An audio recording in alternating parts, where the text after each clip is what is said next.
If we say the world is crazy, are we judging?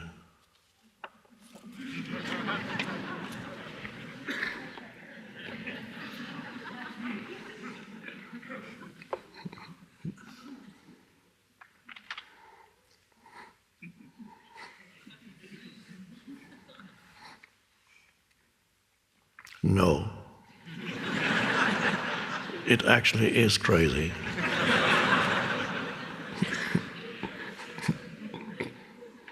So how is that not a judgment?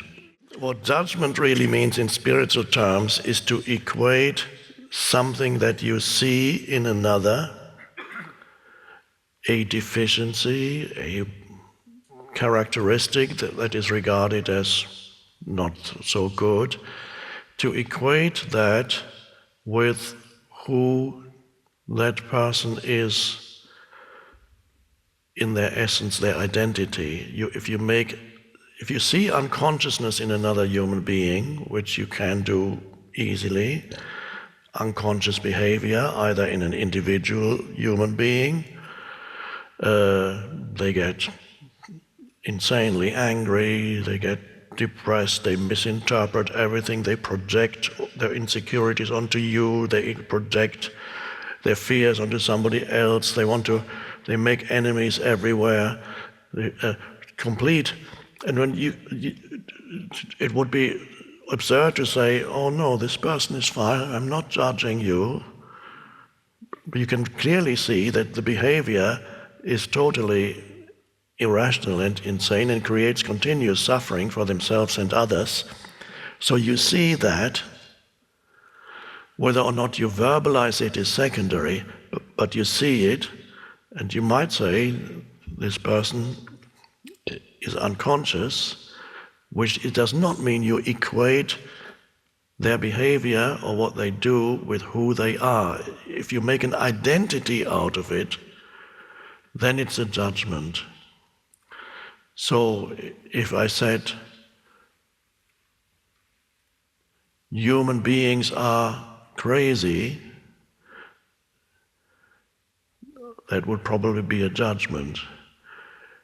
But if I see their behavior as crazy and realize that is the egoic mind operating in them, they are manifesting behavior that corresponds to the present evolutionary stage of human consciousness. It is not who they are. It is the way in which they manifest the unconsciousness that is still part of the collective human consciousness. That's all. So basically the answer is when it's not equated with who they are, when you are not making an identity for them out of whatever behavior they manifest, then it's not a judgment. The judgment becomes when you say he is or she is such and such.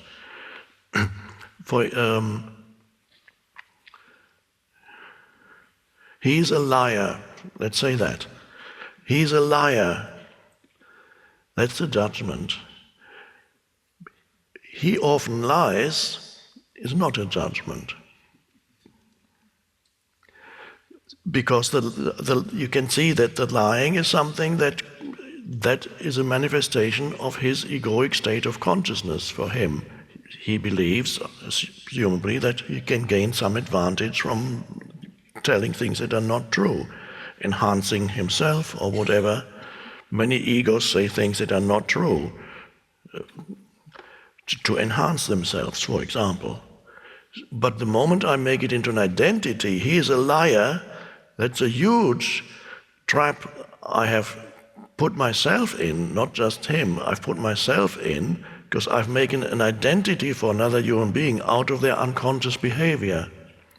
Once I've done that, once I have attached a huge label, mental label, onto another human being, next time I meet this human being, I'm not really meeting them anymore. I'm meeting my judgment. I'm looking at them through the screen of the label that I have already given them, that I've mentioned to others. Do you know what you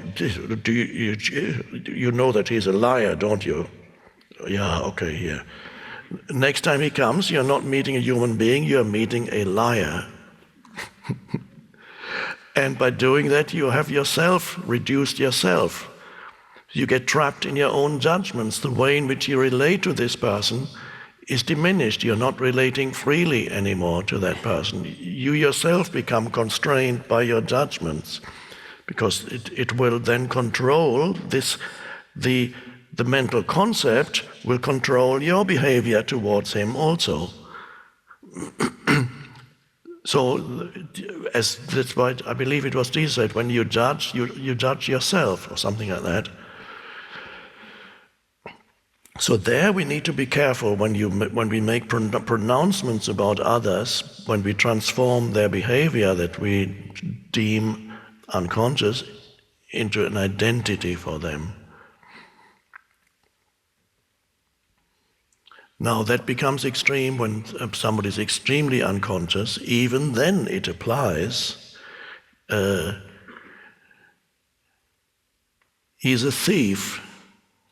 Now it may be true that his living is by stealing things, but you need to be careful with these things, because it could be that this person suddenly realizes, perhaps in prison, realizes the transcendent dimension in him or her and wakes up. And even a murderer could wake up, and it has happened and does happen, that if they suffer enough, as they will, a moment comes, not necessarily in this lifetime, but for some it has come, they wake up. People who have murdered even more than one person, they wake up, and suddenly the unconditioned consciousness emerges, and it emerges because the suffering that they inflicted not only on others but on themselves through their actions was so extreme that the ego self-destructed. And then something emerges, and suddenly they wake up. Now, therefore, I would say, even to call someone a murderer is a judgment. But to say that, to recognize that this person may be dangerous, even to you, that he may need to be confined to prison because he's a danger to others, that's the case. But to impose, to make an identity, nobody is incapable of waking up. Even seemingly very evil people sometimes awaken, only through intense suffering in their case. But anytime we make an identity for a person out of something that they do, that becomes a huge limitation that we impose on them and on ourselves. So you see clearly what a person does, but it's not what this person essentially is.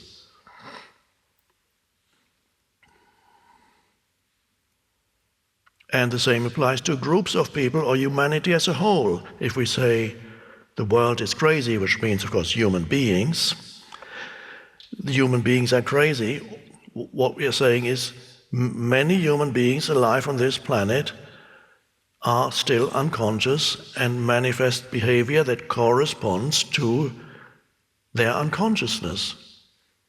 They create suffering for themselves and others, and they know not what they do. And then when you hear this in the religious book, it says, forgive them, for they know not what they do. Really, forgive them means don't make an identity for them out of what they do.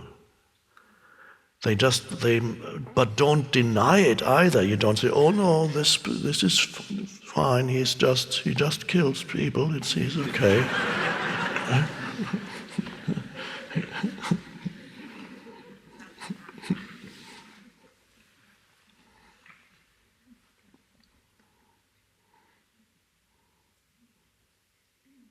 So the deeper meaning of forgiving somebody is to recognize that in essence that's not who they are.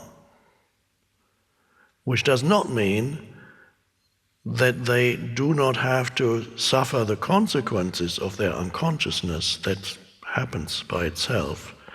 And sometimes the karmic consequences of a person's deep unconsciousness may come through the judicial system, and sometimes through other ways. Not that the judicial system is always just.